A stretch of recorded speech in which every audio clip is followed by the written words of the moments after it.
Hola. Hey guys, welcome to the Approach the Nerd Stream. We are so sorry for all of the tech issues because that was me. That's my bad. I have a shite computer, so. But it's funny that we live on Zoom for our jobs at home, and they actually never malfunction when we're on these Zoom calls. That's when I want them to go out. But anyway, I'm Maria Park. This is my ATN co-host, most of the time, Quarter Life Jam, or as I like to say, Jammy Jam. And we are here to talk about some interesting stuff going on in the entertainment universe. We're going to be talking about Spider-Man 3, a little bit about Static Shock.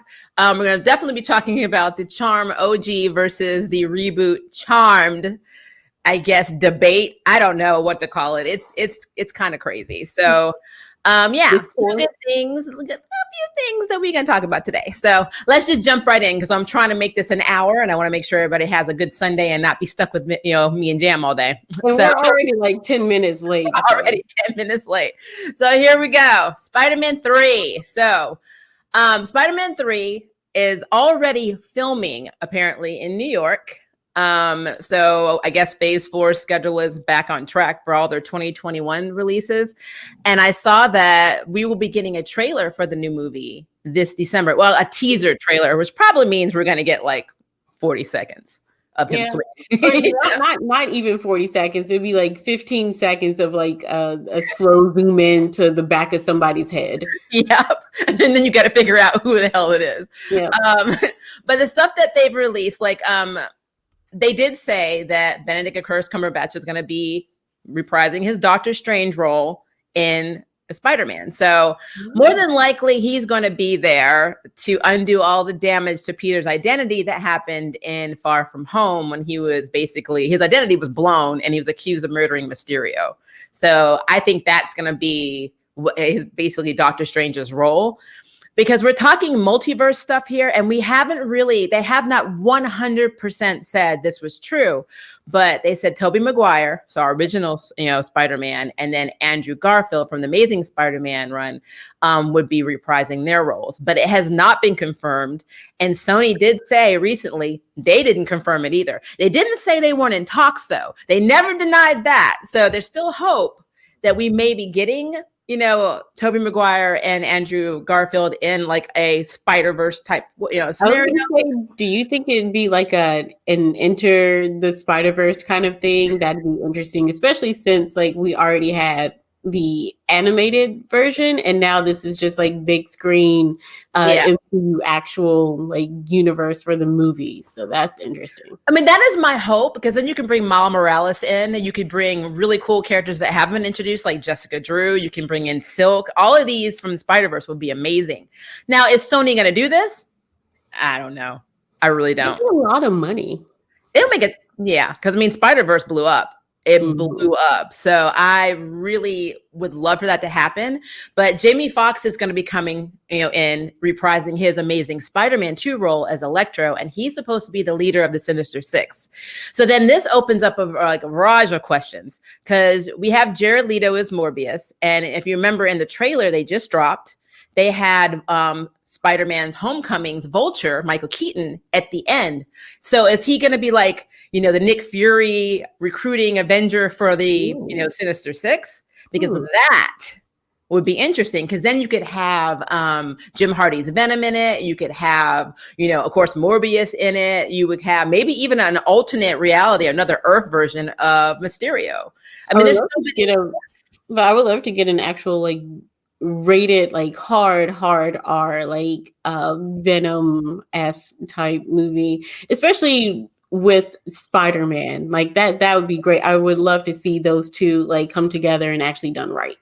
Oh, absolutely. And like, I think the potential would be amazing. It would be absolutely amazing. I mean, they could even, like, I have so many theories. Like, I really do. Like, I wonder because Spider-Man, his identity's blown. If you read this really crappy comic, and I'm going to say this, guys, don't hate me for this. I effing hated One More Day. I hated One More Day. If I could dissolve a comic book series, it would be effing One More Day. It is stupid. It is pointless. Aunt May is like 500 years old. F you. I'm so tired. I'm so tired of that. I hate that storyline.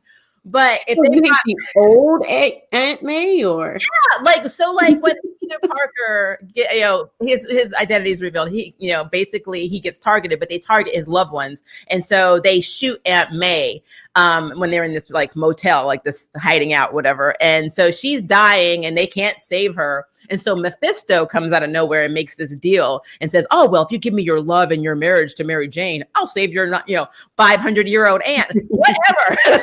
Like F you. Are you saying you won't take that deal? No. If somebody Aunt May had a great run, leave it go, let it go. It's glad to know you wouldn't exchange your spouse for like a 500-year-old auntie. No, I love Aunt May, but it's time. She's had her run. But no, so they make the deal, and so their whole marriage was dissolved. And so the reason I'm talking about this is I wonder if something similar is going to happen to the younger Aunt May in the MCU, where she gets hurt and maybe either Doctor Strange intervenes or Mephisto actually gets introduced in this too, because we don't know. We have no idea who all the playable characters are in this movie. But if Mephisto came in and kind of did a similar deal, well, I'll save your aunt, but nobody can know who you are.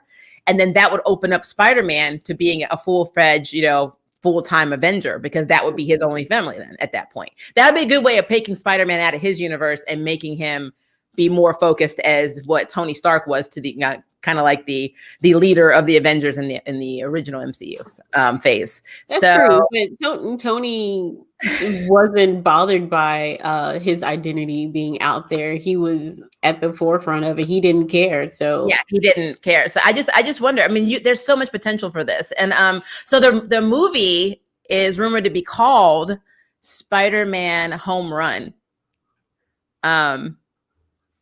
I don't know how I feel about that. I'm not really feeling that title. I mean, I know you can run home, but I don't know, guys. And side note, guys, we see your comments. I'm just trying to get through these so we can actually have time to answer them since we ran a little late. I don't see their comments. People are very active. I'm happy. Oh my God.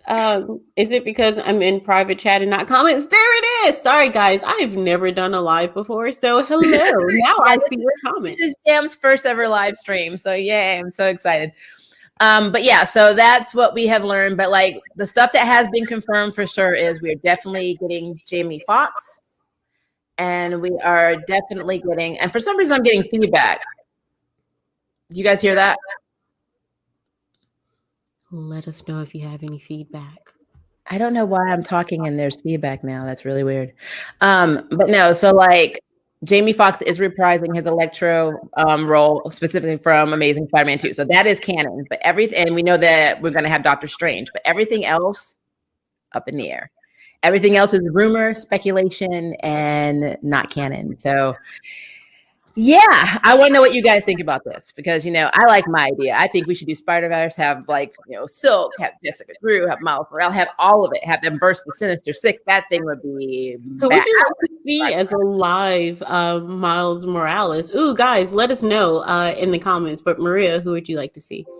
I don't know. I have a lot of, because, he's mixed. He's half, I want to say Puerto Rican, but he may be Afro-Brazilian. I can't remember, but he's half black, half Hispanic. Yeah. So I need to think on that because I have another fantasy cast coming up and something else we're going to talk about in a minute. So, all right. So we talked about Spider-Man 3. So really side note here, there's some rumors going around that Anna Kendrick from Pitch Perfect is a fan favorite and may actually be in the process of being in talks to play Squirrel Girl or Doreen Green in MCU. And I love her as Squirrel Girl.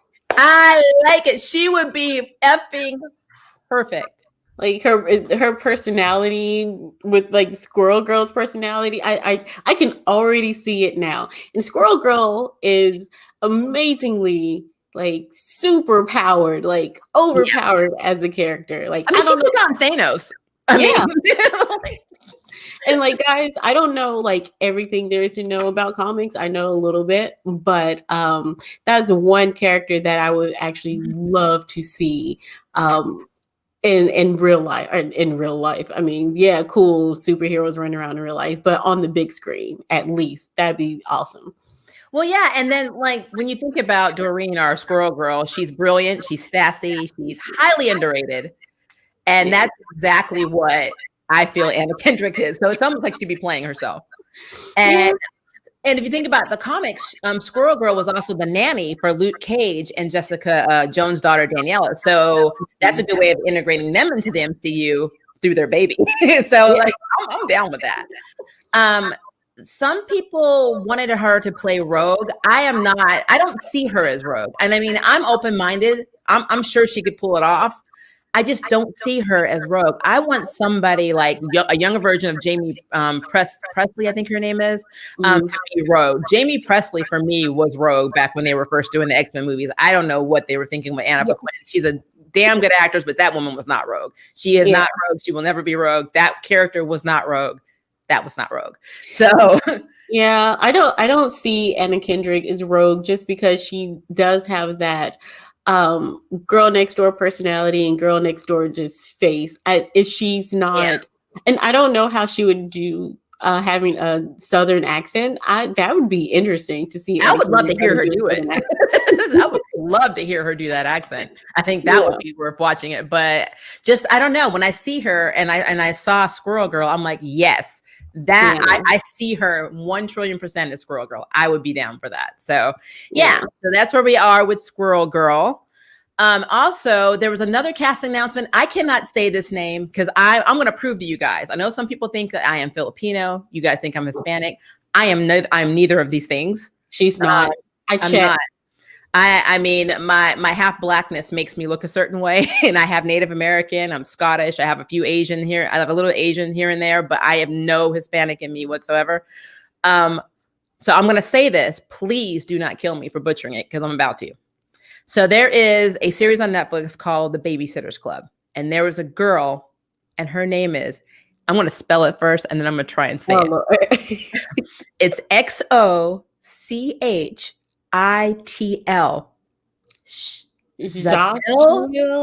Xochitl Gomez. I am so sorry, lit girl. To the actress, if you ever see this, which you probably won't, I am sorry that I butchered your name. It is not my intention. You know what? I hope she does see this. I hope she sees it and then sends you a personal pronunciation of her name. And be like, what the hell is wrong with you, Maria? Learn your damn words.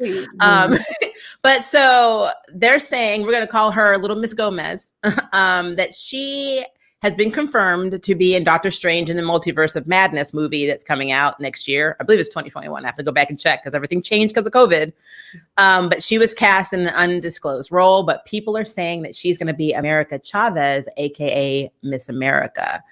And a lot of people on Twitter are having issues about this. One, because they said her skin is too light because America is a dark-skinned Hispanic character.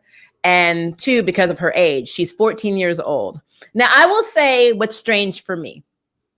So anybody who's read The Young Avengers or has read anything in relation to America Chavez, you know, she does not come from our world. She comes from basically a parallel Earth called the Utopian Parallel.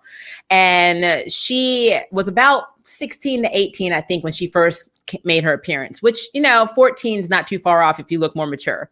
She's also an out lesbian. Her mothers were lesbians, very big LGBT representation. That's not really why I'm talking about this. So I'm taking that completely off the table. I love that she has Kate Bishop as a best friend in the comics. They talk crap to each other. They flirt with each other. They are very close. So Kate Bishop, I think, was cast by they cast Haley Steinfeld, and she's about my daughter's age. My daughter just turned 24, was born in 1996, and so was Haley. I see where you're going with this. So if you have a 14-year-old playing Miss America, and you have a 24-year-old playing best friend Kate Bishop, that is really weird for me. Yeah, I can see that. You are basically telling me the MCU is like, F this friendship. We're not even including this. We don't give a damn. So it's just what it is. Yeah. I kind of feel like that's what's happening because I love that relationship. I love how they talk to each other. And they don't just flirt. They talk mad trash to each other. And it's going to be really hard to see a 24-year-old talking crap to a 14-year-old. Unless, like you said, they just completely throw that aspect of it out. And I mean, Marvel has been known to like omit certain like relationships and omit certain And rewrite things. Yeah. yeah. Yeah, So which is true. It's just, it was such a strange choice. Now, to be fair, I don't know if Doctor Strange in the Multiverse of Multiverse of Madness, this version of America is from a different timeline. Now, if the timelines are different, so she's only going to be this young for this movie, then that's fine. But from what I think that Kevin Feige and the MCU people are doing, the leaders of MCU are doing, is that they're probably setting up for a Young Avengers movie, which will probably take place 4 or 5 years down the line, maybe phase 6 at this point. And then that would mean that Little Miss Gomez would be about 18 or so at that point. Yeah. But to flip that, that also means that Haley will be closer to 30. So, I mean, 18, 30 was really the difference. I don't know, guys. I don't know. Mm-mm. Mm-mm. What you doing? What are you doing, Kevin? I mean, what are you doing? I want my Kate Bishop and I want my America Chavez because they are funny as hell. They are my Laverne and Shirley. I need you to do this and I need you to do it right. So, yeah, that was that. And then there is the Static Shock movie. So Michael B. Jordan. I'm so excited for this one. He's going to produce a Static Shock film through his production company called Outlier Society. And he basically said, I'm proud to be a part of building a new universe centered around Black superheroes. Our community deserves that. Outlier Society is committed to bringing to life diverse comic book content across all platforms. And we are excited to partner with Reggie, and he's talking about Reginald Hudlin, one of the DC comic writers, and Warner Brothers on this initial step. Now, I remember watching the animated series on W Kids. You know, I loved it. And so I am completely subscribed to this Static Shock movie. Now, they did announce in August that they were in development. I just didn't know that it was going to happen because we've been in development for a lot of movies that never happened. So also, I am rumored for a while. So like it's been rumored since before August that there was going to be a Static Shock movie. But but at the FanCom is when they really started being serious. Like they really seriously said, okay, this is a go. But then even then you have to say to yourself, but what does that really mean? Because when they announced Black Adam, like it was years. Like they still haven't started filming for that movie. So, you know, we got a teaser, but they still have not, you know, started filming for that. So they can't because the world is in a pandemic. So. Yeah, everything's kind of halted, but I don't know. I just, this gives me hope that we will get this maybe even by 2021 or 2022. So, because once you got somebody this passionate involved and they're using the cause with their production company, we may be getting this by 2022. Yeah, I mean, usually good movies happen if the person is passionate about that movie. Like we see how Ryan Reynolds did Deadpool. And you know he got a huge contract. Ryan Reynolds is going to be Deadpool across a lot of MCU. I don't know if it went through. I haven't checked. I have to go back and look, but I'm pretty sure he got one of the highest, you know, paying and contracted deals through the MCU. So you'll see Deadpool popping up every damn where, and I am completely okay with that. I'm looking forward to Deadpool and Spiderman finally like meeting. That'd be so awesome because of course they've been Ryan has been posting pictures and stuff, but it's nothing concrete just because I don't know how Marvel will actually introduce the two together. So that'd be interesting. I think it's going to be on crack because Ryan Reynolds is on crack. I think he's going to pop up at inappropriate times talking mad trash. That's what I think is going to happen. And that's Deadpool. So I'm completely subscribed to that too. So, so our Static Shock movie, I wonder if they're going to start with Virgil as being, you know, at the age he actually was, or if we're going to get a teen or a later teen version or, you know, early 20s version of Virgil. I wonder how they're going to bring it or transfer that over. That was going to be my question. It's like, do we get Virgil like in the league or do we get Virgil just starting off in teens? And I'm wondering if they're going to just introduce him like as the animated series was. And I think that will probably be best because you want to balance out the people who don't really know what Static Shock is or who Static Shock is with like the people who actually watched him and kind of like grew up with him and stuff. And Yeah, just I read the comics. Yeah, not saying that we should have like a whole like origin story, because oh my gosh, I'm so sick of origin stories.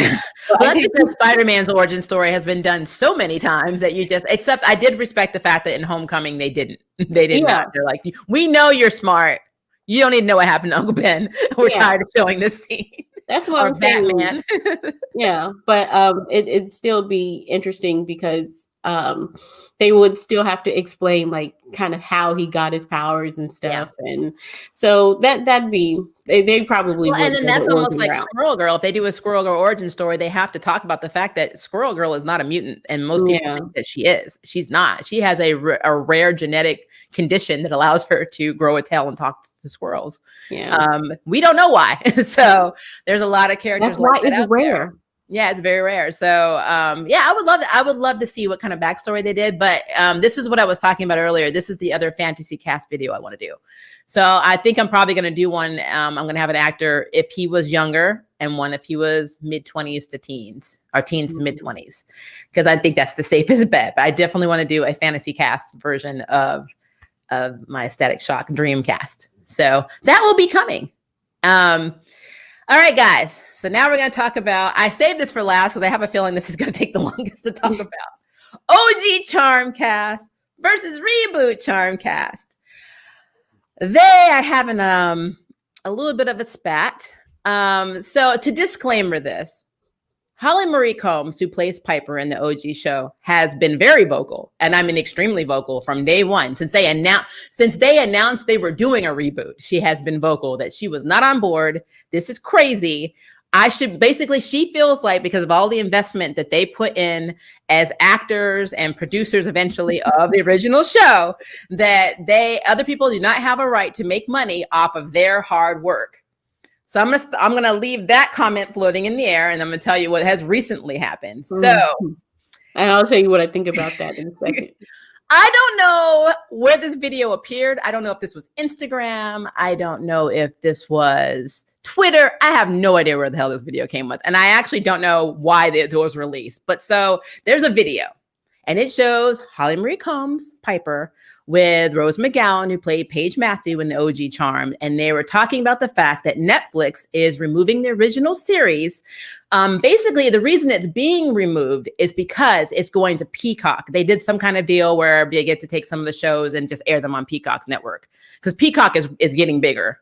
So they wanted Charmed, which you would think would be a compliment. But Holly and Rose are basically, they're apparently upset about this and saying the reason it's leaving in the video is because Netflix wants people to watch the new Charmed.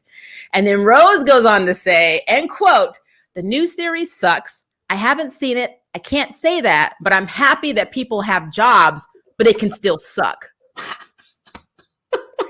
Wait a minute. I haven't seen it. Like, I don't know anything about it, but it sucks. And then Sarah Jaffe, who plays Maggie Vera in the reboot, responded to this on Twitter, and she said, "I saw this earlier and I refrained from saying anything. I thought better to just let them shout into the abyss. But I do want to say I think it's sad and quite frankly pathetic to see grown women behaving this way. I truly hope they find happiness elsewhere and not in the form of putting down other women of color. I would be embarrassed to behave this way. Peace and love to y'all." And there's one more. There's one more response. Milano come out and said anything about it? Oh, no. There's one more. Holly, let me wait. Comes back. She responded to it on Twitter and said, "That's some BS and a lot of it. Clearly people speaking, typing derogatory accusations of a person's character, despite overwhelming evidence to the contrary because of a difference in opinions about a TV show is just plain wrong. And also personal gain, honey." Woo. Wow. So I'm just gonna say this right now. If you are a celebrity in this universe, you have a platform. You really should not use your platform for BS like this. At the end of the day, Charmed is a television show. owned by the network that bought the rights and the person that created it. I understand you being passionate about your work. I do. I mean, let's go back to Spider-Man. Tobey Maguire was the very first Spider-Man live action movie that we've seen. Well, technically they had one in the 60s and a Japanese version, but we're leaving that alone. But mainstream, big budget Spider-Man movie, Tobey Maguire. What if he jumped on Twitter when Andrew Garfield got cast and said, I've been doing this for years. I guess people just come around and just do some shit. I mean, it's going to suck anyway. What would people say about Tobey Maguire? I didn't go see the movie, but I'm sure it sucked. Like, because I wasn't in it. Oh my gosh. Like, you do not own this property. No. You were an actor. You had to audition for it. You were casted in it. And yes, you spent years in that role, but at the end of the day, that's it. That was not your life. And the sooner you can move on from that, the better you will be. I hope you guys hear this. Yes. And my other thing is they're so upset. They're saying, oh, well, we're too old to play the parts and networks are profiting off of. Well, first of all, the networks are going to profit off of anything. Mm-hmm. If we're going to go by Hollywood, they don't give a damn about you. Even if you are in a number one hit movie, if something else comes along and they feel that they can get rid of you to get onto that, you are gone. Mm-hmm. So look at all the castings. Like, get out of here. So I don't understand it. I don't understand it. And like, I love that. So when they did the teaser for Charmed, when the reboot first came out, Holly again literally posted on the teaser, I hope the new show is far better than the marketing, so the true legacy does remain. Reboots fare better when they honor the original as opposed to taking shots at the original. And so Madeline Mantock, who plays Macy Vaughn in the reboot of Charmed, says, we want to honor that the original Charmed, what they had and what they did, but we have our own thing basically going on. So what she's saying is, we're not saying that your show wasn't good.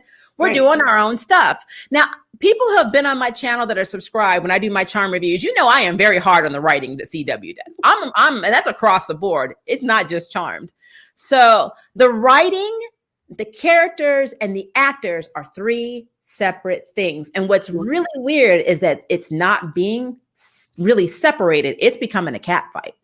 I was going to say, I love and hate how they are attacking the actresses like they, made this up.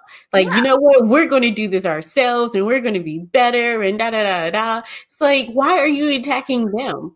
Like, they have, the only thing that happened to them was they auditioned and got the role, and they have like people of color in it, which I actually love. Yeah. So, and there's some controversy there a little bit. I mean, I will say this, the Latinx theme.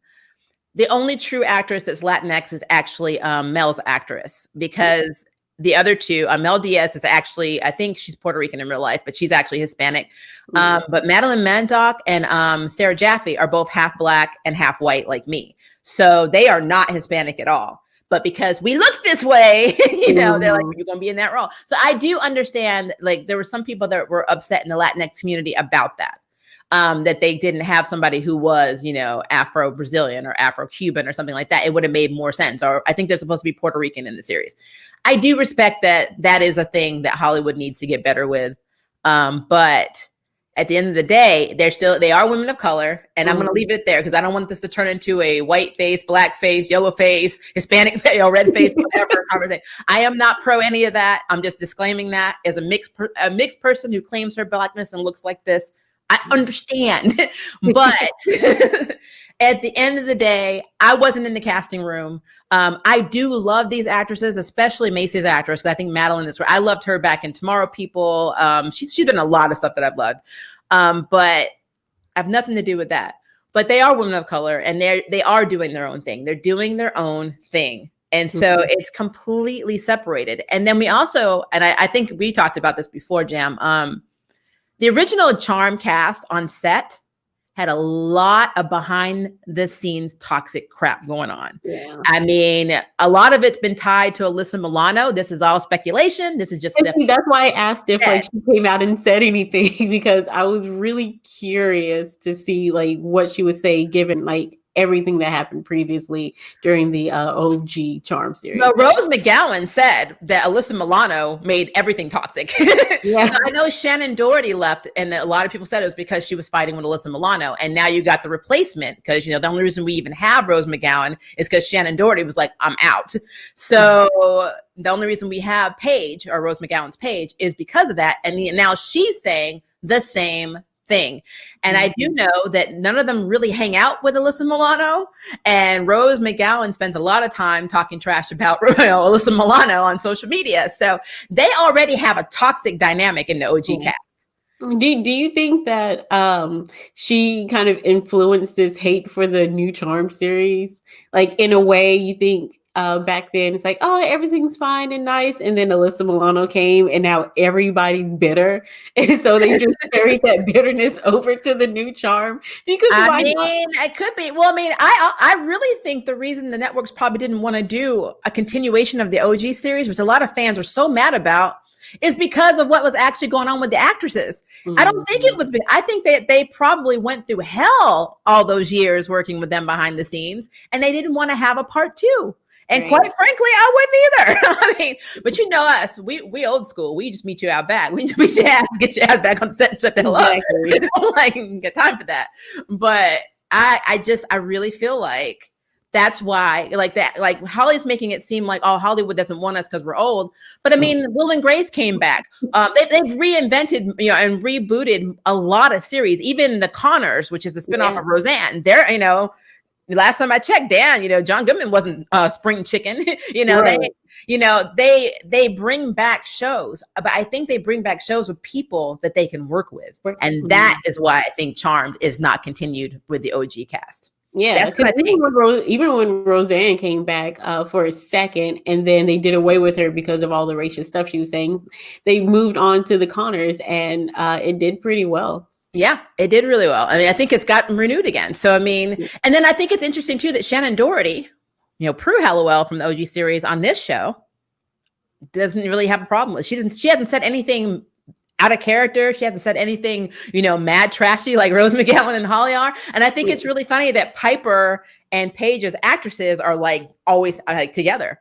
And then they purposely made a video talking about their displeasure that the OG Charm's leaving Netflix and the new one gets to stay. That's literally what's happening. Yeah. And the OG Charmed is not owned by CW.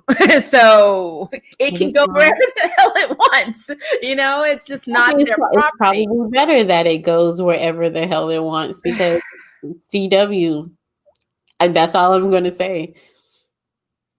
I don't know. So I have so many issues with this. I love both shows. I love the OG Charmed. It's why I even gave the reboot a chance, because I love what they did in the first series. So I wanted to see how they did it in the second series. I don't have regrets. Do I think season 2 of Charm was kind of trash? Yes.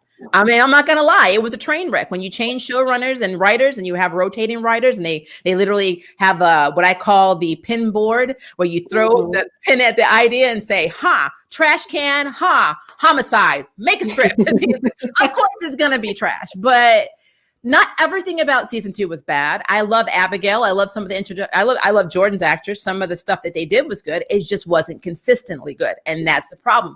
But I can tell you the same thing about OG Charmed. So there are seasons where I just think they just had nothing to do. They were like, oh, this is trash.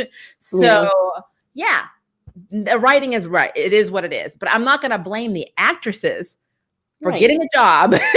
and for Sarah Jaffe, she's young. She's around my daughter's age. She's very early 20s. I get why she got upset. Now, maybe she should have thought about not responding to it. She should have just let them shout to the abyss. Because actually, I've learned, especially with internet trolls, it's better to let them just shout it out and say what they want. I always, on my channel, if somebody says something very weird, I always say, is this directed at me?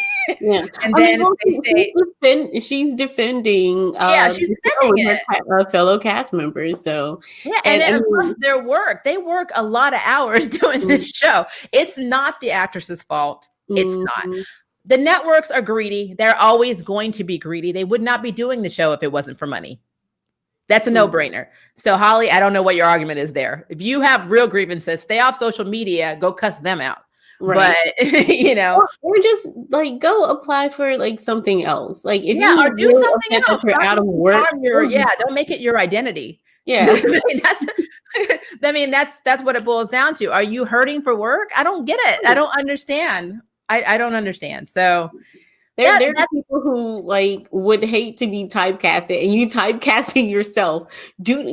Chick, go do something else, please. I agree. Like, So anything. we're going to look at some of these comments, Yeah. and I think we should start at the bottom that way because we're still talking about Charmed, and then we can work our way up. So Nicholas Kelly, hi Nicholas. He says when the writer's room gets something stable and productive working. Oh, let me start. I forgot about you. You are my poster. So let me go to the top. I'm pretty sure I just completely went to the bottom of your post. To be completely honest with y'all, look at you with y'all. You're so cute. The only thing that I was somewhat pissed about the old Charm was that we didn't get to see the full dark future with evil source Wyatt. Yeah. And the resistance, but I let that go and only hope that we can get something similar yet fleshed out with this new Charmed and hopefully consistent writing in the future when the writer's room gets something stable and productive working. Well, I'm going to tell you this right now, Nicholas. I don't think the writer's room is going to get anything stable or productive. They've had all of COVID to fix this shit. I don't think it's going to happen, but I'm going to be open-minded. Huh? Haven't they had multiple writers too come in? They rotate them. I'm convinced that Roswell, New Mexico has the same writers as Charmed because there's like a part, spoiler if you have not watched all of Charmed, hopefully you have because I'm talking about it. Harry loses his memory in an episode, doesn't remember Macy, and the exact same thing happens almost exactly. Well, similar, but the way they reacted was almost exactly the thing that happened with Max in Roswell, New Mexico. And I'm like, they really are running out of ideas right now. Like, whoever wrote this episode of Charm wrote this episode of What are we doing on these other shows? Yep. We should do that again. Yep. I mean, if you really just watch these shows, start looking at the themes, and some of them are parallel. It's so weird, but that's how I know they're rotating writers. So they probably have a small budget. They have 7 or 8 writers that they're like, well, you're going to go work on this set today. I've never seen that show. Doesn't matter. Just go do what you did over here. Like, that's what I think is happening at the CW. Like nobody has seen these shows. Just type. Yep. And they're like, well, what about the other writers? Well, we're trying to tap them for the Flash. We got to get everybody into season 7. But yeah, I just think that to me is crazy. So yeah, Nicholas, I agree with you though. There's a lot of things unresolved in Charmed. I wish they had gone back, and there's a comic book series that takes place later that I thought was really done well, and I would have loved to have seen that, but I don't think they can work with the actresses long enough to do that, especially Shannon Doherty and Alyssa Milano. I really don't think would be in the same room, and Rose McGowan would not be in there with Alyssa. So how would you do anything Charmed if nobody wants to be around Alyssa? So I don't think it's going to happen. Corey Vaughn, I love both shows for standalone reasons. I love the original for the original and the new show for the new show. They stand apart. Exactly. I don't even see them as the same. They could have named it Relic or something for the new one. It would have been. I mean, yeah, the book. Well, I can't even say the Book of Shadows because that was destroyed. So I mean, they really could have done something. I guess because some of the tropes were the same. Like White Lighters is definitely more, and Elders are more Charmed, canon. So I guess it would have been hard not to call it Charmed, but they could have came back and called it like, I don't know, the Enchanted Ones or some shit. The Enchanted Ones. I like that. The Enchanted Ones. and underneath the state or some shit. Yeah. Yeah. Oh, I got some comments. Let me scroll down. Rose and Holly are really fueling the hatred to the Reboot. They really are. They really are. Mercenary X84. I wonder what storyline from the original Charm will end up in the Reboot next. Probably none of them. They are trying to separate themselves completely. So I don't think we're going to have Harry and Macy having a Wyatt anytime soon. I don't know if we're going to have another sibling from the future like Chris anytime soon. I don't know. I mean, we may get some episodic stuff. Like maybe they'll get maybe there's an episode where Maggie gets turned into a mermaid like Phoebe or stuff like that. But I don't know. I think they are really trying to separate themselves. I mean, look at the facts. The OG Charmed, we saw Grams. We saw people from their family. Who have you really seen besides Ray and Noah Marisol and Dexter, Macy's dad, in the Reboot? It's like they have no family members. Like they had a funeral. They're supposed to be dead. They've got no cousins. They have nothing. Nobody wants to deal with them. That's it. That's why. No, like the OG Charm, nobody wants to deal with them. Nobody wants to deal with it. So I really think that What can you do? What can you actually do with the OG charm if they don't get along? I mean, you can't force people to work. I guess you can. I guess if the money's good. But that poor crew, I would not want to be on that set. I would not. Same. Says I love the comic series too, but we could bring in Billy Jenkins, Kaylee Cook. Now, Billy, I don't know. I gotta think about that. Billy and her sister got on my nerves a lot. So that was part of the charm I didn't like. So. And have her a new star on insight into the Halloweens from outside source. Now, I will say, if you're saying bring Billy in as a guest onto the reboot, that could work. But first, they would need to have the charm ones in the book that we saw in the reboot that showed all the previous ones. Because in the reboot, I know you haven't had a chance to see it yet, Jam. In the reboot, they revealed that this version of Charmed is actually kind of like a legacy of many other charms, but they're not all in the same family. So like many sisters have been. That I haven't seen it. I've seen I've seen some of it, and mostly through promos that I've done. So. Oh yes, because Jam used to work for the CW. She used to edit a lot of their promos, so she got to see shows before they were aired. So yeah. But I just think it's interesting. Like that could be a thing if, quite frankly, they put them in the book. Like if you see Prue, Piper, Phoebe, Paige in the book, that's 4 sisters. So that would be really weird. And then have Billy come in and say, "Oh, well, when these charm ones were charm ones, they did this, this, and this. Maybe you should think about this." You know. But since they're trying to do their own thing, I don't know. I kind of feel like. Besides Melinda Warren, who was in their book, we did see that in their book. I don't know what other ties they have to OG Charm. So I don't know. It would be weird. I don't think they should force it though. Yeah. If they try, I don't think they should force it because that in itself is really bad writing. And when you do that, everything comes off as inorganic. So yeah. All right. I was trying to literally go up, but it's still going. So maybe I need to go to the very top. I've just been scrolling through these. I've been scrolling through. I'm trying. I don't like not answering people's questions. So I'm going to make sure that I get everybody. I see a lot of hellos. Nito said, I've been living under a rock. These things are all stuff is all new to me. You haven't been living under a rock. It's just too much going on. That's what it is. That whenever I think I have a news story in my head, it's altered the next day. So everything you said to you today may be crap tomorrow. So we'll see. What sort of things do you hope to see in Spider-Man 3, Cameron Wesley? So Cameron, I really think they should introduce Mephisto. And I think that he should do a version of One More Day that does not suck. I think he should be able to alter time, but at a cost. So basically, he has to kind of like how Oliver did in Crisis on Infinite Poop, how he made a deal, to keep Kara. He really did that in Elseworlds, but he did it to keep Kara and Barry from dying. Basically took on the role of dying himself. That maybe Spider-Man takes that on and he lives with like a ticker. And then he, at some point, has to sacrifice either his life or he has to sacrifice Aunt May knowing who he is to save her or something like that. And then because that's his only family besides Nedley, he ends up full-time with the Avengers. I think that's a good way of making him become the new pseudo leader of the new Avengers is by forcing him to adopt them as a family because he has nobody else. Because to save his aunt, he had to give his aunt up. I think that would be cool. I don't think they're going to do it, but I think it would be cool. I'm hoping Strange will be the new mentor. I might be in the minority, but I've always disliked the Tony Peter relationship. What? No. How dare you? How? We've been so cool together. What's wrong with you? So you didn't even shed a tear when he died.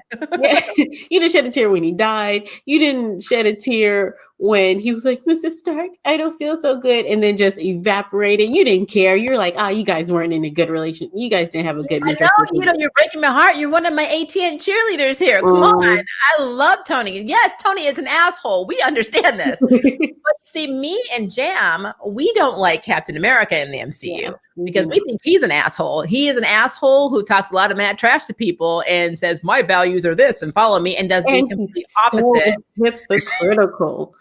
Complete hypocrite. I don't like that everybody's signing this, and I'm not going to sign it, and I'm going to take the team with me. Oh wait, Bucky's in trouble. Exactly. You guys, I'm going this way, and if you aren't on my side, you're mad at me too.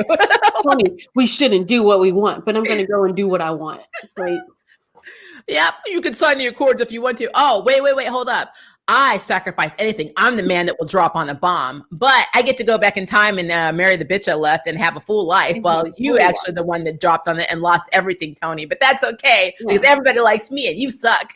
So that's why I don't like Captain America. my shirt. He is oh wait, where is he? Are you trying to find him? Okay. Hoping Toby will be the equivalent to Dad Boz Peter into the Spider-Verse. Yeah. I mean, some people think Tobey Maguire, if he does come back, he's going to come back as Uncle Ben. That he'll be that Earth's version of Uncle Ben.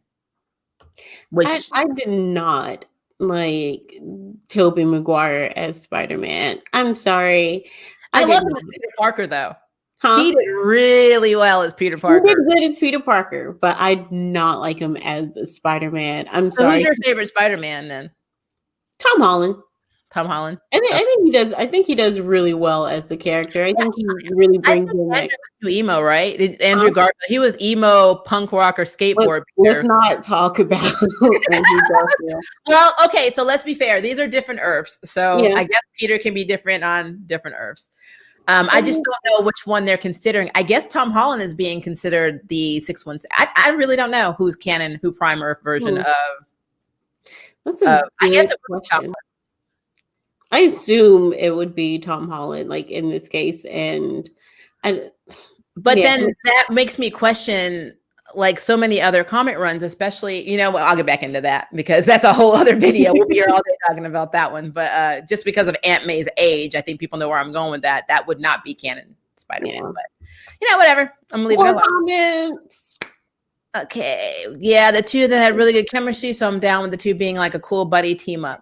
Yeah, I mean, if they had Tobey Maguire, Spider-Man mentor Tom Holland, I think that would be cool, especially age-wise, because he's the oldest. So I think that would work. The Once and Future Badass returns. Bad ATN bad. I don't know what I'm bad for, but okay. Well, you said something and you're bad. So probably because you don't like the Tony and Tom Holland. You don't like Robert Downey Jr. and Tom Holland's connection. You're bad. I like it. That was Ito. Bad, Ito, bad. I hope not, to be honest. I agree. One More Day was just uncharacteristically overall. It wasn't I'm sorry, I'm going to talk. Uncharacteristic. It sucked. I'm like, it was mad trash. It sucked. I really need to do a rant video on that, but I feel like people will be like, you would be ranting for hours. I will be, and it will be like 5 hours long. I hate One More Day, and I hate everything that's connected to One More Day. Okay, I didn't notice any feedback. I heard it on my end, but then I moved my Fire tablet, and I think it might have been maybe the volume was plugged up in there. I also cut down my volume on my computer because I didn't know if it was like getting into the mic sound. Okay, that's probably what it was. Hi, Maria. Hi, Nicholas. Although I've been talking to you. Do you guys think Mysterio is still alive, or is he dead? Cameron Wesley. I think he's alive. I think all this was orchestrated. Mm-hmm. He's not dead. He's not dead. No, and I think he's going to be in the Sinister Six. Exactly. When I saw that, the first thing I thought about, he's not dead. They're going to bring him back because I think there's so much still to be done with his character. So, yep. Absolutely. And I mean, as far as we know, that may not have been him on the bridge. It could have been an illusion of somebody else. Somebody else could have sacrificed their life on the team because they believe so strongly in the cause. So, I mean, he may not even been there. I would like to see how they write that in as far as like an excuse for why he's still alive. So that'd be interesting. But yeah, he's not dead. We know this. And if he is dead, then I'd be surprised. Yeah. Anna Kendrick for Ito, that's a surprising cast. Now, she has not been cast. It is not confirmed casting. This is what people are saying. But I would be 100% down for her being. I could see her as Squirrel Girl, especially her babbling when she babbles. I mean, I think that's a perfect casting choice. Yeah. Nerd Miles is half African American and half Puerto Rican. Thank you. because I knew he was half Hispanic. I just didn't realize. I'm very sensitive to not offending people. So I try very hard not to. But yeah, so half African American and half Puerto Rican. I've been mistaken for Puerto Rican a lot too. So yeah, but I Guys, can't. she is half black and half white. I get it. Her name's Maria, and she's white. So this has nothing to do with our stream, but my father is half Apache, half black, but my daddy looks really black. And then my mother was born and raised in Scotland. But when we did our DNA, it also showed that I had Chinese, Southeastern Asian. I had a bunch of Asian. I was so upset though, because I'm always trying to claim my blackness. And I got really excited. I called Jam. And I'm like, Jam, I'm Jamaican. And then I went back and looked and it said, but I'm from the Chinese population of Jamaica. I was like, mother F, I can't even get that right. You can't even get the black part right, Maria. Didn't get it. I'm sorry. I'm taking away your black card. I blame my dad. I mean, he should have fought harder. I'm just saying. Let's see. I was imagining they go with someone super young. So I'm assuming you're talking about when we were talking about either it's Squirrel Girl, or you're talking about when we were talking about with Static Shock. So either way, more than likely Static will probably be young too. As for Squirrel Girl, though, it really depends. Remember, with timelines and Earths, you can do whatever the heck you want. So it really depends on where they are. So, okay, let's see. But then again, Squirrel Girl did date Logan. Apparently, I'm leaving that alone. I'm moving on from that. I don't want to remember that. And I do love when she fought Craven, though. That's probably one of my favorite fights. For Sarah Jeffrey defense theory. Okay, Abby, you're for her defense theory. Is that what you're saying? Because if so, then I get it. Yeah. I mean, you work hard on the show, you should be able to defend it. The age is not really a concern to me. Tom Holland is in his 20s and plays a teen. Well, no, that's not the problem. But when you're 14 and if you go back and you read how America and Kate Bishop talk to each other, some of that stuff is very adult. So I can't see some of that stuff coming out of a 14-year-old's mouth to a 24-year-old and vice versa. I mean, well, not if you're not on Snapchat. Go look at their Snapchat.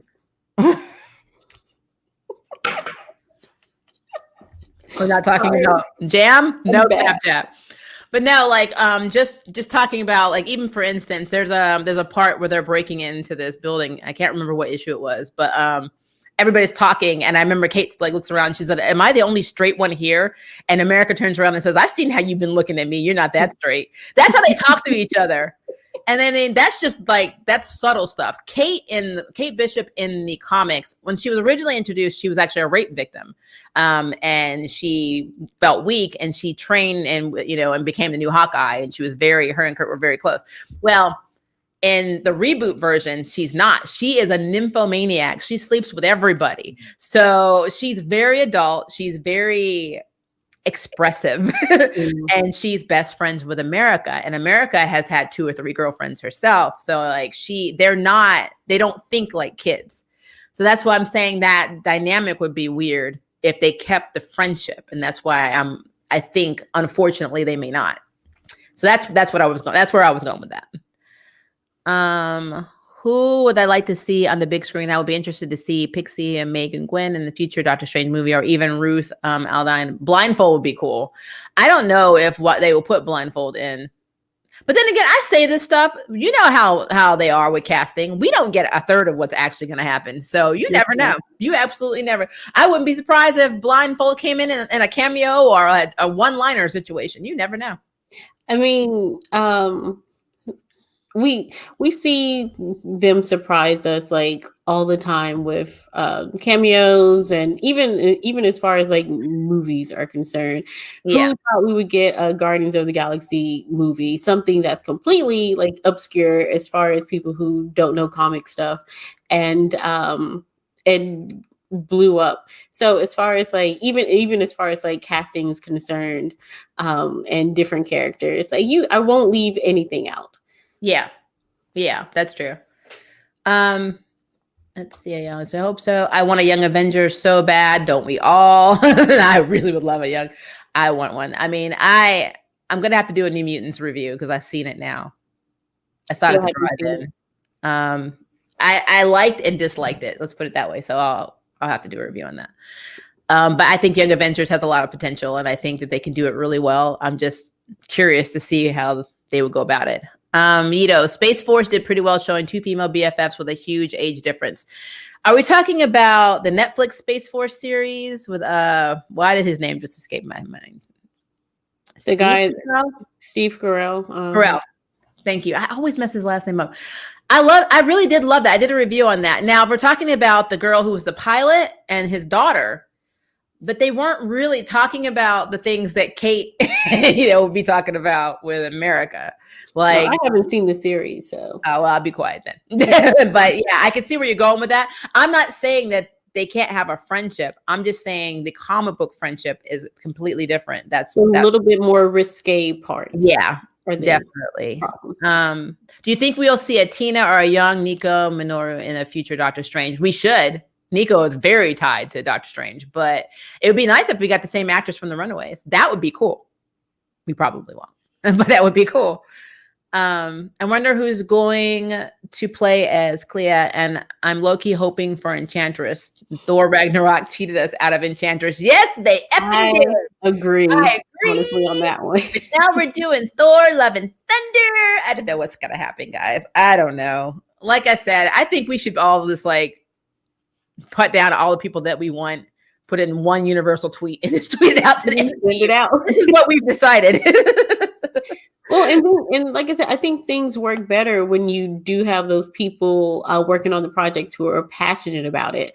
So, like, for instance, if we have someone that really wants to create something, now I'm getting feedback.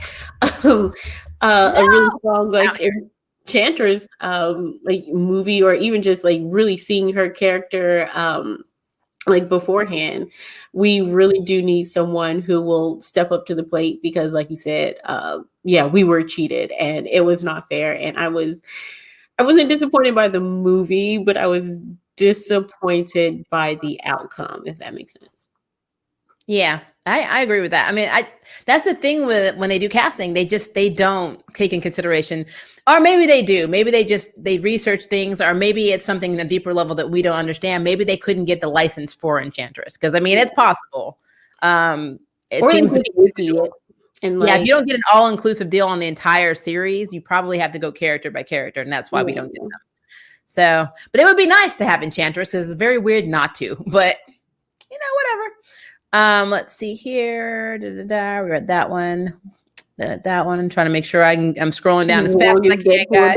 Touch the Venom symbiote. Yeah. Deadpool will touch everybody. He does not discriminate. My favorite interactions are with Logan, though. I love how he talks crap about Wolverine. I love it. I absolutely love it. There's a purpose of reboot to start over. Yes, reboots are to start over or do your own thing, because it's not a continuation. It is a reboot. That is the actual term, but I don't think that they understand the definition. So, and not all the OG cast is okay to each other. Absolutely, Abby. Honestly, I kind of feel like they were all fighting. I would love to go back and ask Billy's Kaylee Coco, I think is her name, from Big Bang. I'd love to ask, when you were on set, just how bad was it? Like, what did you see? I mean, did anybody ever ask her? I would love to know what she said about being behind the scenes with them. I bet you our eyes would be open. But we don't know what it's like on the current set. That's the thing. Until stuff comes out, you don't know how toxic stuff is. You have to work with people every day for 12 to 14 to 16 hours a day, sometimes 5 to 6 days a week. People are going to get a little cabin fever. Your real personalities will start to come out. I read in Vampire Diaries, a TV series, Elena's actress couldn't stand Stefan's actor in the first season. And they were making out and stuff all the time, and giving each other lovey-dovey eyes, and you would never have known it. So, I mean, but who those people were. I didn't watch Vampire Diaries. Sorry, guys. I used to read the series when I was in high school, because it's actually based off of L.J. Smith's Vampire Diaries, and then they did their own thing, and then unfortunately she lost the rights to it, and her story became property. She ghostwrited her own series, and so they took the rights away from her. Yeah, it's some bullshit, but we won't get into that. Let's see. Okay, I kind of wish legacy actors would be more supportive of newer actors taking up the mantle. I agree with that, but jealousy ensues, especially if Holly and Rose were winning Academy Awards, Charm wouldn't even be on their radar. I'm telling you this right now. If they had movies and they were rolling in money, this would not be an issue. But I feel like for them, Charm was the biggest thing that they did. And that's why they're so overprotective and at this point a little obsessive over it. So it's become who they are. Yeah, no, I was trying to be PG. Trying to be nice. Trying to be nice. For a hot second, how are you going to talk bad about a show you haven't seen? And how are you going to compare it when in separate designs, intentions, as well as writing? Exactly. Thank you. Yes, Nicholas. Yes. Nicholas, you're on it. You're on it. Okay, I like the way that Leonard Nimoy supported Zachary Quinto when he took over the role of Spock. Hell yeah, he was even in the movie with him. Like, he was completely down with that because he knows that he could be Prime Spock, and this is an entirely different retelling because they're not in the same universe. He just happened to be in the universe, but people don't understand Kelvin timelines and all that. But that's a whole Trekkie conversation too. We won't get into that. I love both shows for standalone reasons. I love the original for the original and the new show for the new show. They stand apart. Yeah, I think I read that, but yeah, I still read that one. That one. I read Nicholas's statement. I'm trying, guys. I think that women of color is mentioned because maybe Sarah was subject to racism and sexism from OG toxic fans, and mentioning women of color doesn't equate anything to racism. Yeah, I think she was just saying that as women of color, they're tired of getting crap even from the OG cast. I don't think she was saying, oh, you don't like me because I'm black or I'm mixed or I'm this. I think she was just saying, why can't you support us during these times when all this other shit is happening? But Holly took that as, you calling me a racist. and obviously what stood out to me was her comment saying, and quote, when she said, as a matter of fact, I will go to it because I think that stands out when she's like defending herself. And she says, despite overwhelming evidence to the contrary, please show me some overwhelming evidence to the contrary. I mean, are you purposely going around with women of color and taking pictures? Or what are you doing? I mean, I'm just generally asking this. I'm not putting her down. I want to know what the overwhelming evidence to the contrary is, because Charmed had a few minorities. We had Daryl and his wife. We had some that came a little bit in and out. But let's be clear on something. It was a white show. I mean, it was very white. Done. So I've never, besides Piper dating, and please correct me because I'm old, I'm in my 40s, so I may be off. Piper went out with one character that was Chinese and who ended up going or dying or passing over. He was a ghost. I remember that episode. Please tell me when any of the Charmed women in the OG series dated anybody else of color. I'm really trying to think. I don't remember at any moment. Like you said, there wasn't much like diversity in that show. So. Oh no, they were in San Francisco, and we had one lesbian couple that the woman's like, my partner didn't come home. Oh my God, I'm so worried. And then the woman, her partner died by these pirates that were aging her. And then Paige gets infected, and we never see the other partner again. I don't even know if this woman knows that her partner is dead. So like LGBT representation on this show, very small, very, very small, which makes no sense because they were in San Francisco. So you can't even say give them the time because they were in San Francisco. They were in San Fran. That doesn't make any sense. They weren't where we are. We live in the South. I could see it in the South. Nobody was coming out the door. But I'm queer, and sometimes me and Jam, we have this conversation. Even I don't like to go around with my spouse some places here because it's not good. So yeah, I just want to know what she was talking about. That's what I want to know. Please let me know if you know, because I don't know what she actively did for anybody of color or I don't know what she's talking about. So what is this? I wonder what storyline from the original Charm will end up. I think we did that one. We answered that one. Rose and Holly are feeling. We did that one. That's true, but both of the tropes have been destroyed in the new show at this point. Very true. Maybe a new titled Charm ones. I like the Enchanted one now. I think, you should the Enchanted ones. Like, get at me, guys. I'm not great at titles, but I could come up with some at my ass. Yep. Nicholas, I read that one. Here's my piece about the situation. I will always have fond childhood memories of, but it wasn't a perfect show, but I still enjoy it. As for the new Charmed, I really love it. I think season 1. So yeah, if you're talking about season 1 of Charmed reboot, I actually generally liked. I liked what they were doing with season 1. Season 2, no. Except I like Jordan and Abigail. I really like Abigail, and I would not hate it if Abigail and Mel got together, because I think they have really good chemistry, so I'm just saying. Something MCU related, but also kind of new. Apparently, Shang-Chi will be the one bringing Agents of Atlas to the MCU. Well, that makes sense because he trained some of them. Well, I always feel like I'm spoiling stuff. Go watch my last video, White Fox video, a spotlight video, and you will see. I talk a little bit about Shang-Chi and that. But yeah, that makes sense. Saying, but I don't feel comfortable with this may mean for Silk. Since her movie rights are still in the hands of Sony. Yeah, I know.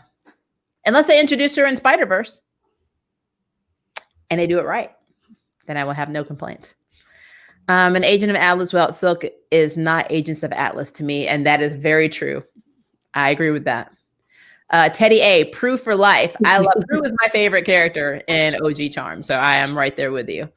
One of the main issues that we have with the new Charm is that when it came to spell work and potion making, it is lacking that aspect in trying to get active powers for the girls. Yeah, I mean, I will say it was very weird that they got really good at their abilities very quickly. Like, they didn't struggle like the OG Charm. Like, they just came out swinging. Like, Mel, for instance, she came out, I can freeze this room. I can unfreeze this room. I got this shit, And then they got power-ups really quick. I know the pacing of the show is a problem, but that is a CW writing problem because that is what they do. That's what they do. So, unfortunately, that's what you're working with. But yeah, I think a lot of people hate the show in general on principle. When it first got announced, one of the comments that stood out to me that I hate is, how are they going to cast one of the sisters as a carpet-eating witch? Whoa. Did not know someone said that. I know they were having problems with them being women of color, but I had no idea. Yep, because when they decided to announce that Mel was a lesbian, a lot of people got upset about one of the Charm ones being gay. And there were a lot of nerd threads on it, and it was pretty messed up. So who cares at this point? Like, it's part of life. Get over it. And if it doesn't affect you, then just don't watch it. I mean, my marriage isn't affecting people. It only affects me. Because I mean, I don't get it either. But you know what? Go rewatch the old Charm or make your own Charm. Like, who cares? And who knows? Some of them may have been gay too. I'm just saying. Like, you don't know. It, like I said, it was just really stupid. Season 3 should focus on fleshing out the demon world more. Absolutely. And now we have more. We have more magical people and the ability to take marbles and teleport to other areas with more crap. I mean, they really opened up the world of travel.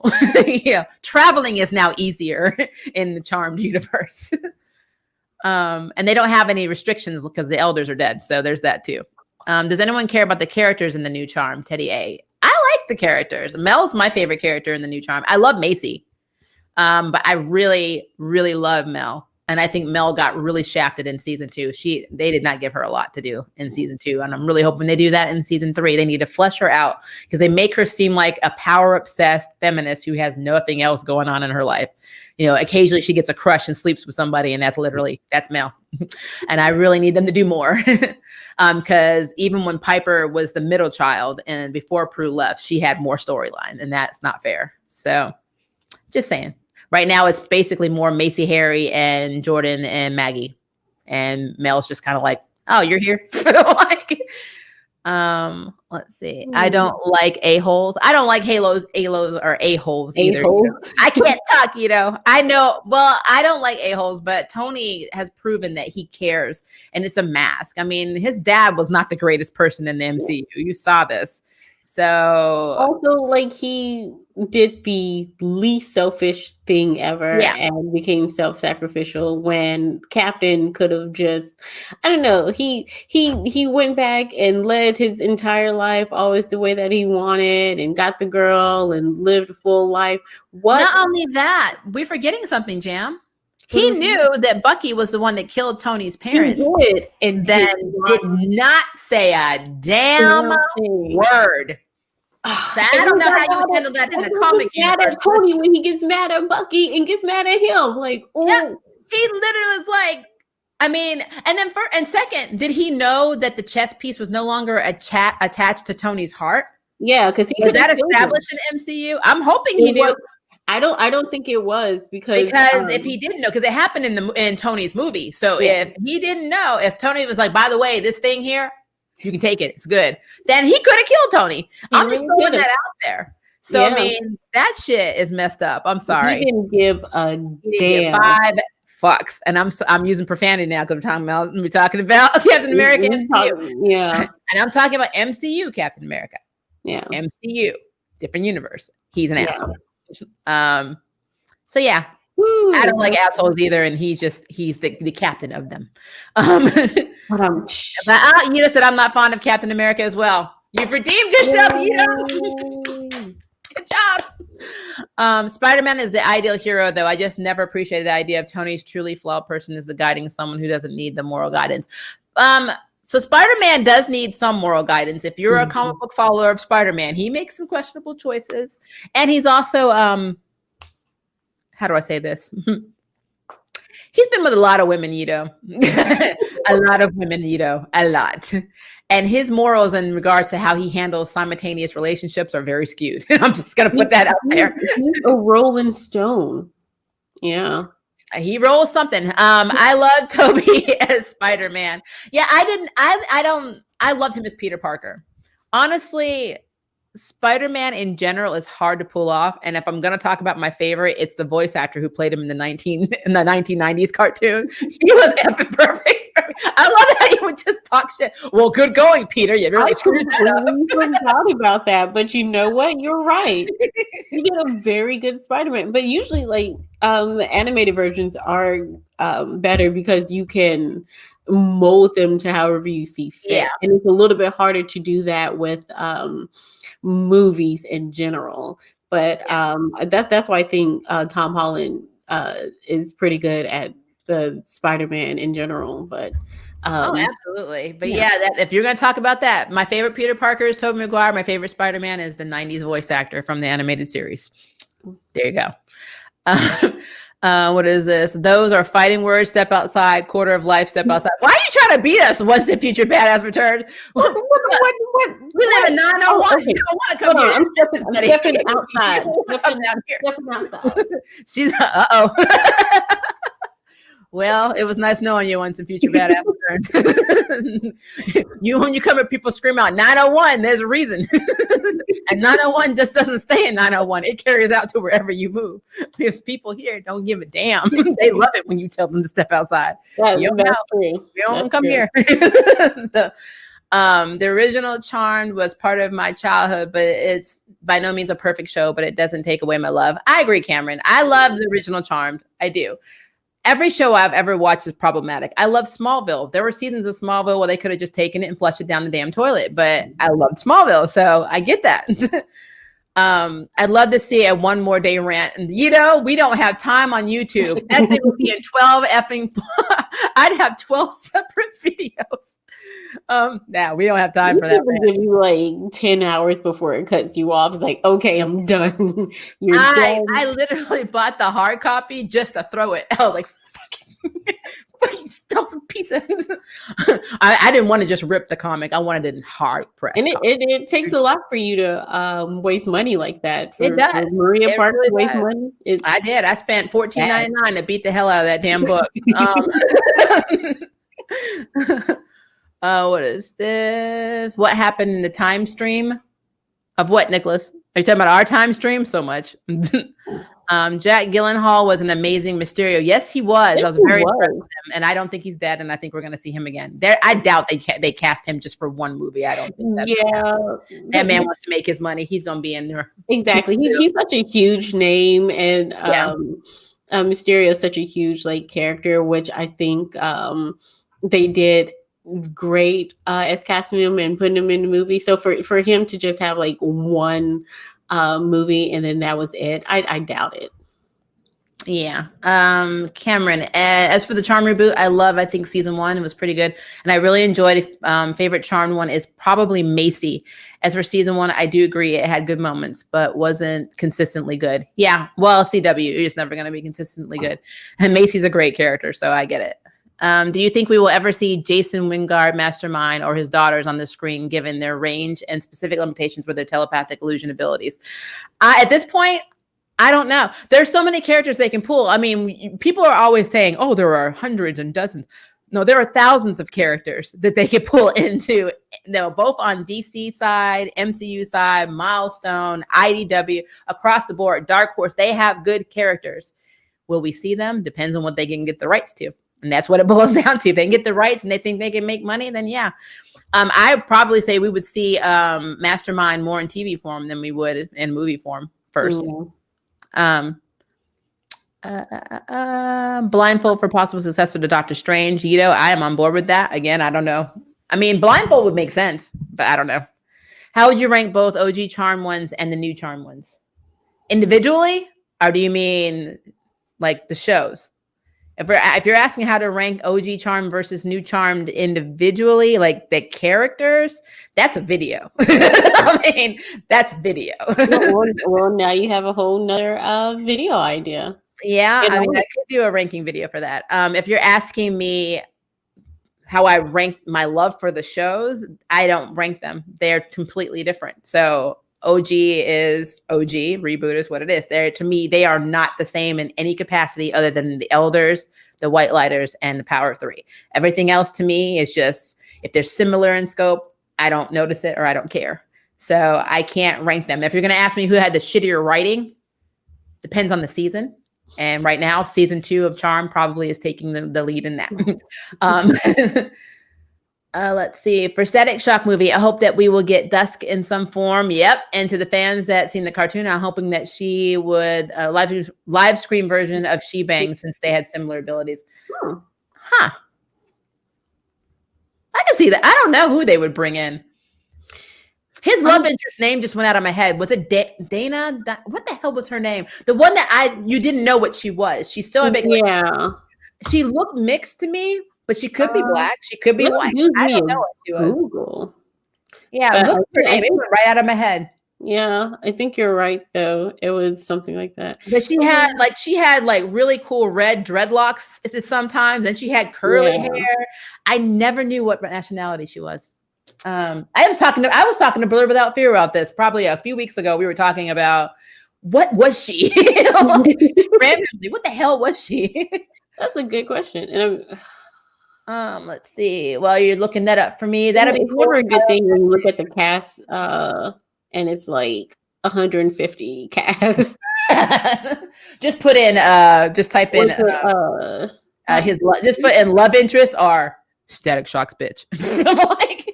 But they played really cool. Spiral and Magic were considered the main continuity to succeed Doctor Strange. Yeah, Magic I think would probably succeed before anybody else, but I think Blindfold would be cool. Steve Carell, thank you, Yito. I wish I had scrolled down and saw that, but Jam beat you to it. Dreamcast for live action Lady Shiva, excluding the one in the Birds of Prey show. Yes, guys, I love Lady Shiva. I love her. She is one of my favorite DC characters, period. I love Lady Shiva. I always envision whenever I read a comic by DC and shit's going sour, I always like, why didn't they call Lady Shiva? Why was Shiva there? This would not have happened if Lady Shiva was there. Literally, that is my first thought. I don't care if Wonder Woman is getting her A handed, because I also love Wonder Woman in a very sexual way. I don't care if Wonder Woman is getting her A handed to her by anyone, Brainiac. I don't care. I don't care who it is. My first thought, for some reason, is always, this is what happened if Lady Shiva was there. I love Lady Shiva. I have ideas for Lady Shiva, so maybe I should do who they should cast in a Lady Shiva movie. I scrolled down too fast. I'm sorry. I got excited over the Lady Shiva comment. Like I did. Hold on. So was his love interest Daisy? That's what I'm looking at. I think it is Daisy, but did she have her red dreads? Because I'm telling you, I always had issues trying to figure out what she was. Okay, wait, it just hit me. Isn't Young Avengers was the full team of LGBTQIA members? Because that is awesome. And hopefully since David, our prodigy, got his powers back since Krakoa, I want to see full scope of his abilities. Yes, most of the team were either bisexual, gay, or lesbian. So, and so Kate's statement was true. She was, am I the only straight one here? And then of course, that's when America's like, hey, I see how you look at me. You're not that straight. How do you think how do you think will MJ, Ned, and the rest of Peter's high school life will fit into the installment now with his identity being revealed? Oh, well, I already know Zendaya is going to be there. She just won an Emmy. Or an Emmy or a Golden Globe. They're going to put Zendaya as MJ in there. I mean, they're in a romance now. So it's definitely a romance. Yeah. And I mean, Ned's his best friend. So yeah, I think everything is going to go to hell at the beginning of that movie because, and I want to know, I think it's going to be set a year later. Don't quote me on that. That was a rumor I read, but if it's set a year, that means everybody's known who he is for a year. Yeah. So that's a mess. And then he'd have to be on the run because he's wanted for murder. So just get the MIB out there to like flashy thingy everyone to neuralize everyone. And don't forget. A lot of people.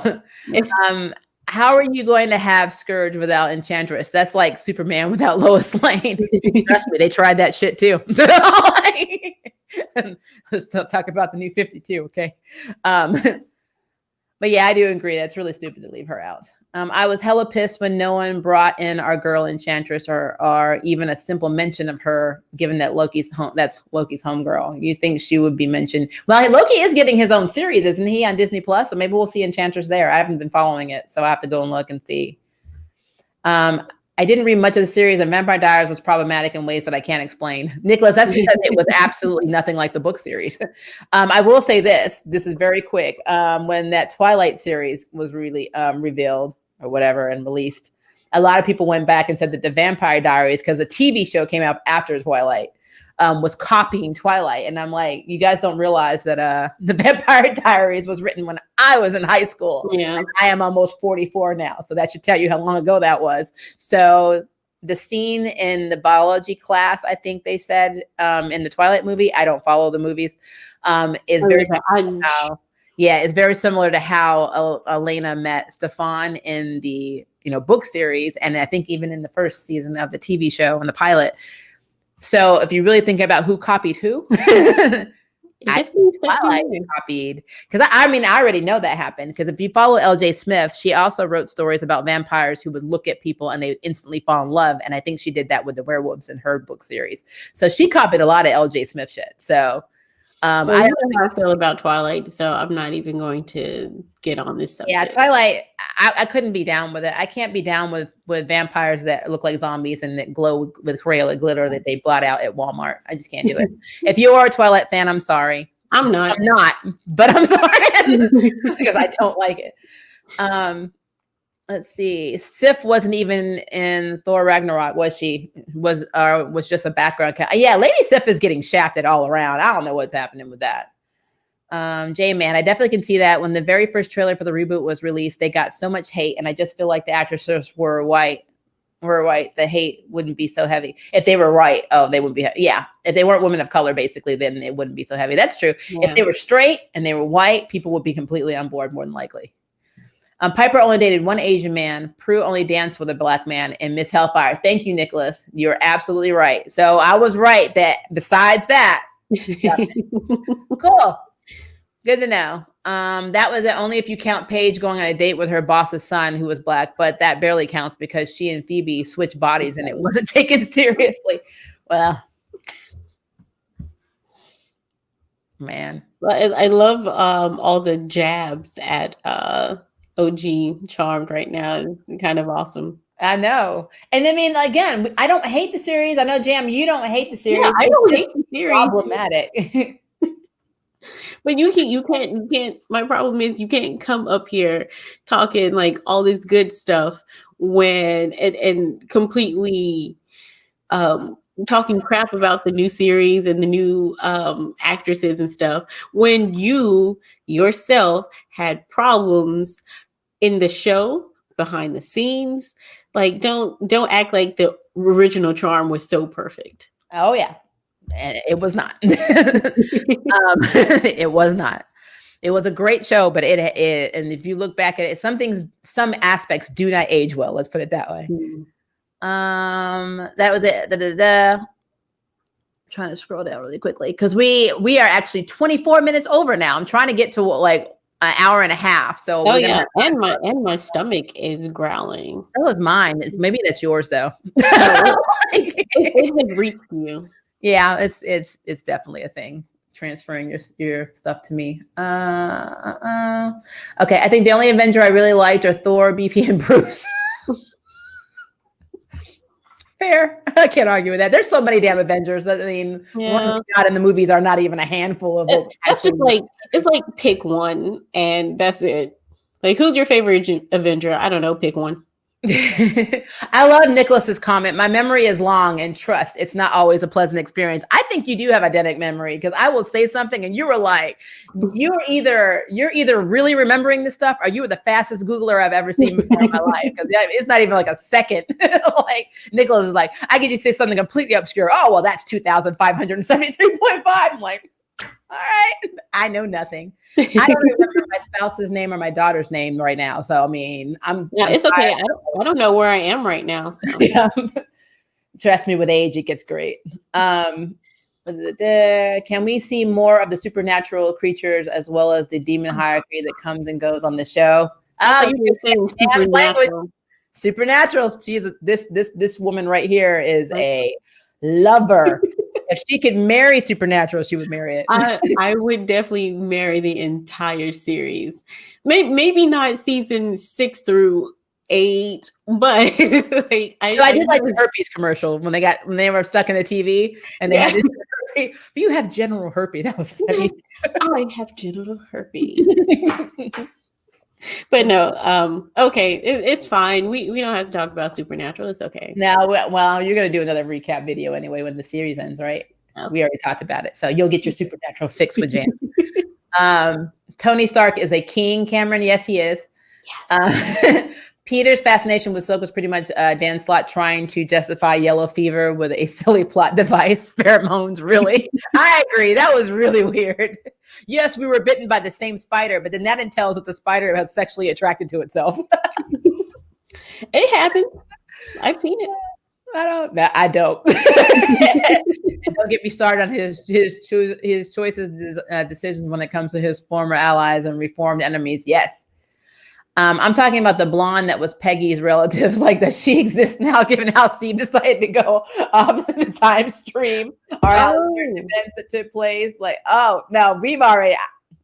I have talked. Go to watch when you have time, watch my Captain America Is He a Marisu spotlight video where I talk about a lot of this shit because I had issues. Mm-hmm. They have been talking about Jaden Smith playing Static Shock years ago. What do you think about this?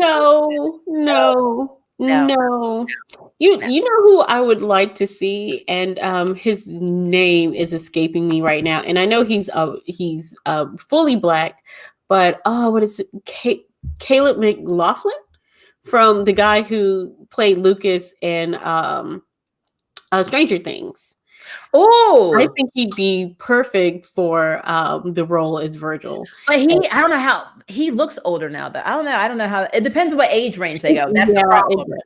Yeah, but yeah, if they're going for like late teens, maybe I could see that. Yeah, he definitely has the attitude. He does. I can see him as Virgil. There's another kid that I saw, and God, where did I see him? You know what? Wait for the damn video. Wait for the video, guys. I can't do brain today. Don't ask me for memory. It's Isaiah Bradley. Oh, do you mean Daisy Johnson? Yes, Daisy Johnson was yes. And what was she, Nicholas? Was she biracial like me? Was she black? Was she white? Was she something else I'm not thinking about? What was she? I need to know. Somebody needs, because Johnson is not an ethnic name, but that means absolutely nothing. So I mean, there are a lot of Black people whose last name were Johnson. So yeah, that's true.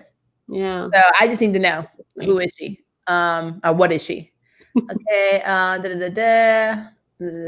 just realized this. Oh wait, I'm sorry. I skipped somebody. I'm so sorry. It kept moving down. See, when I go up, it scrolls, and I'm like, where was I? I really did scratch some people. Dave Johnson, I was talking about the characters themselves. Lady Shiva and Quan in Marvel. Lady Shiva and Quan in Marvel versus DC crossover. Yes. Yes. And yes. And yes. Because Quan is my favorite Marvel character. Lady Shiva is my favorite DC character. Put those two together on a team. That's a New Hellions right there. I am down for that. Yes, I understand Lady Shiva is DC, but we can make this happen. Peter Parker did go to the Daily Planet, just saying. I'd actually love a Lady Shiva solo movie. That is my wet dream, Yudo. If this was 10 years ago, Michelle Yeoh would be perfect for the role. Michelle Yeoh is perfect, period, for any role. That woman, don't get me started. I even love her in Star Trek Discovery, and that is hard. I don't think she can handle action choreography like she used to anymore. Watch her in Star Trek Discovery, because yes, she can. She-Bang was Shanice Bell from the Static Shock cartoon, as Daisy only briefly had red cornrows, then went black to her short black hair. Yeah. She-Bang was but was she considered, mixed? Did they ever say what she was? I guess that's what we want to know. What nationality is she? Because when I do the casting, I got to make sure I have that right. Yeah. So if somebody can answer that in the comments when we end this video, please let me know what nationality Daisy Johnson is supposed to be in Static Shock, because I've always wondered this. Even back when I watched the cartoon, I did not know what she was. Yeah. What are your hopes and fears for Charmed season 3? This is very easily answered. That it does not suck. For both. Define not sucking though. Like what? I don't want them to be in Seattle anymore. I don't want them to. I know they have to be at the beginning because the COVID, they didn't get to finish season 2. So they have to resolve all this crap. But I want them to be able to go back to their town with their house, because their house is magical. It travels. I want them to be able to go away and get back to the small town life that they were in. I want them to go back to season 1. And I want us to have closure with Nico. I also would love to see Jada again. I want people to know they're alive. I don't want them to be running around like in the, and that's something that they did in Charmed. I know they faked their deaths and took on their cousins' blonde personas in the OG Charm. I want them to get back to their lives they were supposed to have and get back on track, because this is like the vacation from hell, and I just don't want it anymore. So that's what I want. I want them to do everything opposite they did of season 2, except somehow incorporate Jordan and Abigail if you want to keep them. So that's what I want. Very simple. I don't want it to suck. I never realized this stuff when I was watching these shows back in the day, like Hercules, Xena, Beastmaster. All these shows I used to watch had so many problematic tropes. You don't notice that shit until you watch it as an adult and you're like, wait, none of this makes sense. Well, I will tell you this though. Xena is one of the reasons I knew I was queer. So just throwing that out there. Yeah, I remember you telling me that. I mean, she's a badass, sexy woman. Yeah, I was like, huh? There's scenes where she was with Gabrielle, and I'm like, yeah, they're more than friends. And then she was hanging out with guys, and I'm like, huh? I thought the same thing. I was like, no, they're more than friends. They belong together. Just guys, just kiss. It's okay. Like, I know it because of the timing, the network. I know the time's not right, but that was the same thing that happened with Korra. People are like, oh, Korra Sami got together so quickly. And even the creators were like, no, we were asking Nickelodeon from the jump if we can make, Asami bisexual and have Cora and her eventually get together. And they're like, no, they let them do it in the finale because it was online. They didn't air it on TV. They went online. And that's when they were like, okay, go for it. That is what happens when a network does not want to take a risk, which is why I still to this date have issues with Nickelodeon, because they don't do that in anything else. Like, when are you ever going to see a queer Power Ranger?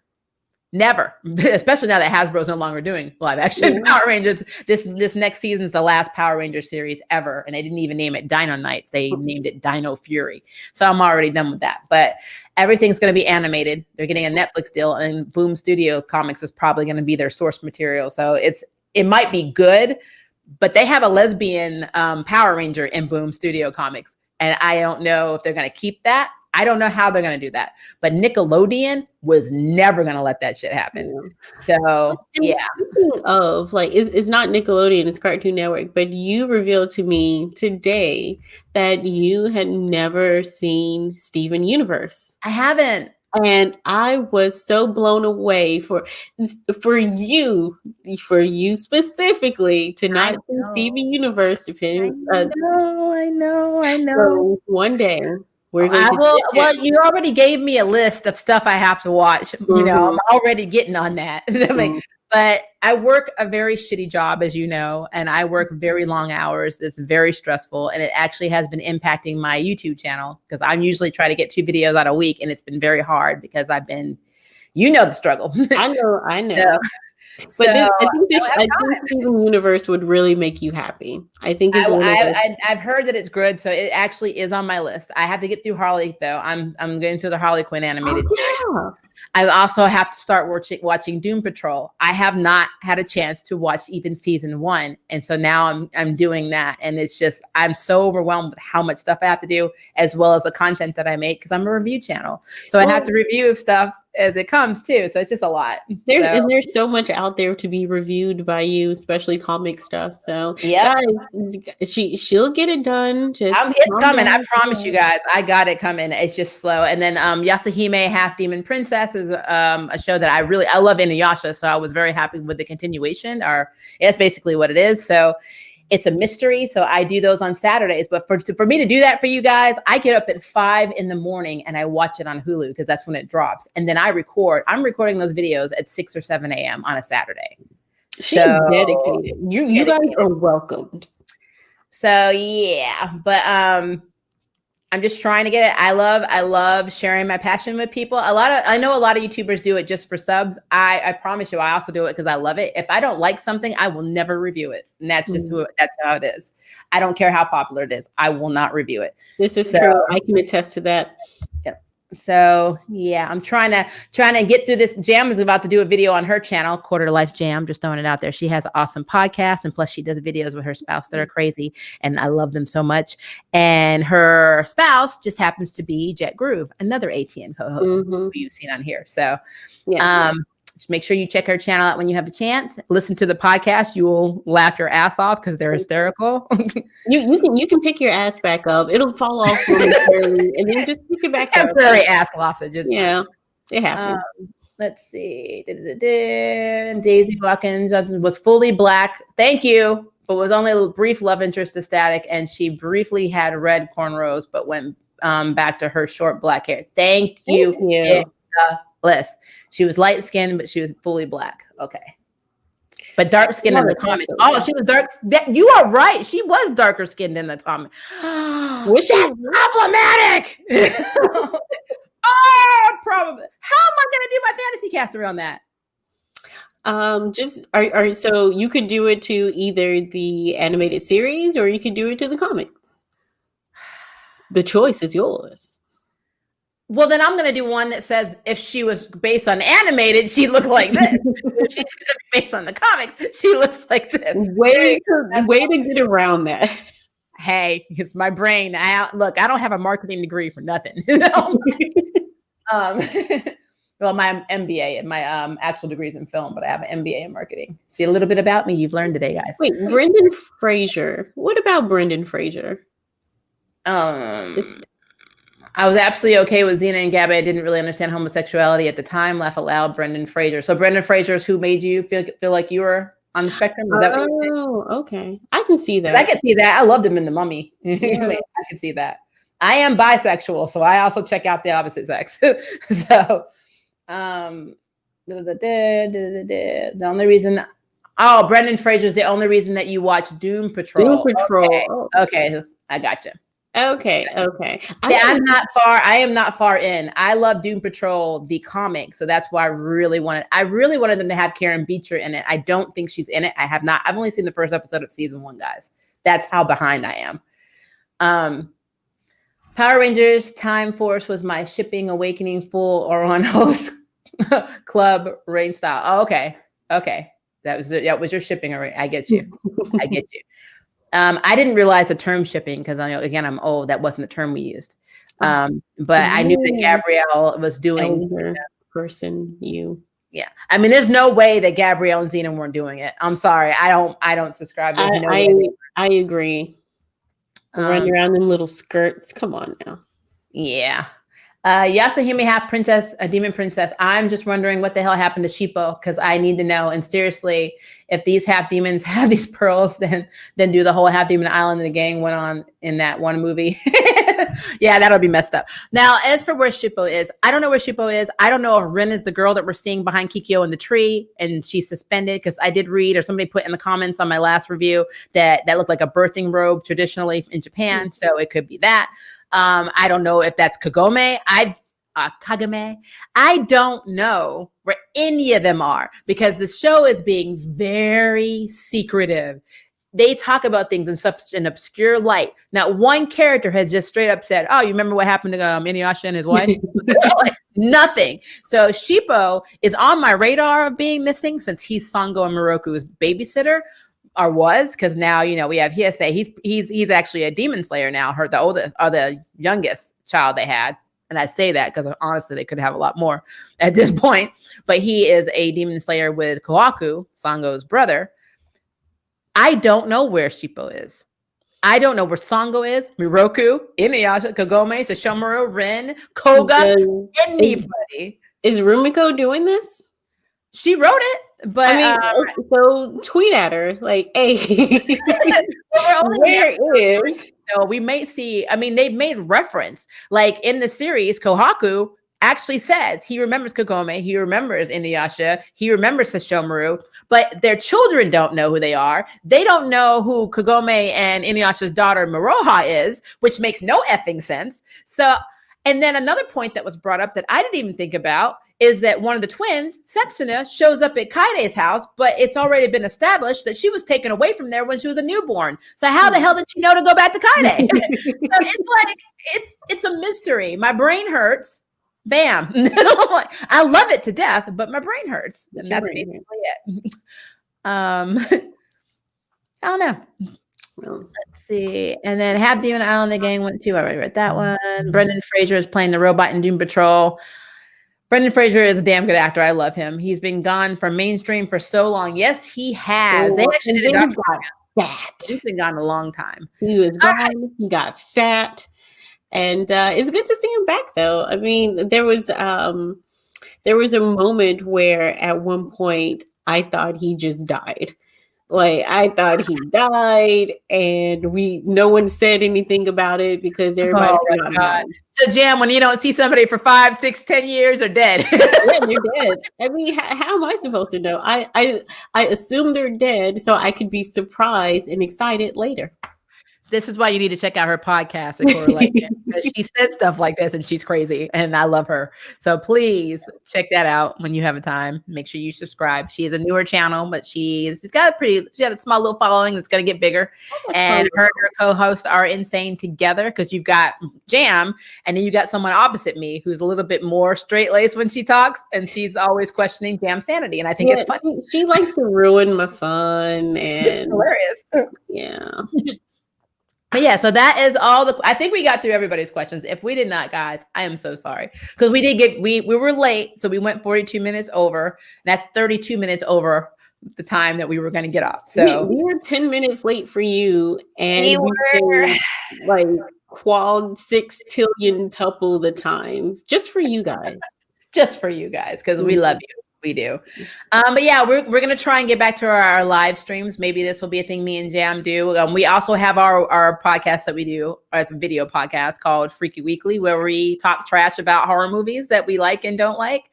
And we will be having another one coming up probably Monday or Tuesday based on Vampires versus the Bronx movie on Netflix. Yeah.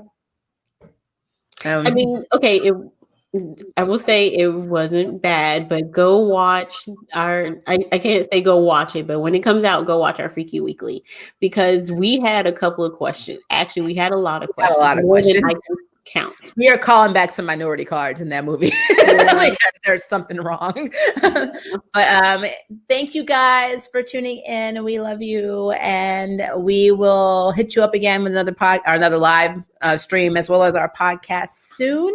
And if you have any questions, leave them in the comments below. We love answering them. We have no problem. I'm gonna let Jam do all the work, and I'm going on vacation for the day. I sign up for that.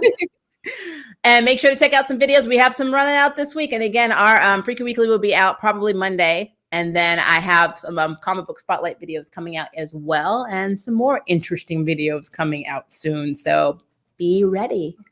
But until next time, guys, thank you for approaching the nerve, and have a good Sunday. Bye.